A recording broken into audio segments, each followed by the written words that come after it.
Здравствуйте, дорогие подписчики и гости моего канала. Продолжаем тему прилагательных. Сегодня мы с вами будем рассматривать прилагательные, которые будут характеризовать вкус нашей пищи. Например, аша – горький, турша – пресный.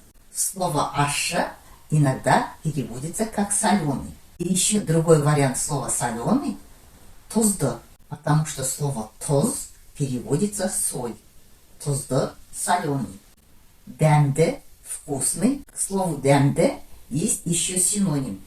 Тәтті тоже переводится как вкусное и еще сладкое. Қышқыл – кислый. Давайте посмотрим примеры. Мына су ащы екен.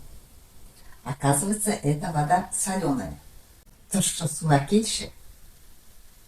Принеси, пожалуйста, пресную воду. Баланы тұзды суға шомылдыр. Искупай ребенка в соленой воде. Тамақ дәмді екен. Оказывается, еда вкусная. Или можно по-другому сказать, тамақ тәтті екен. А если мы хотим пожелать собеседнику приятного аппетита, мы говорим ас дәмді болсын.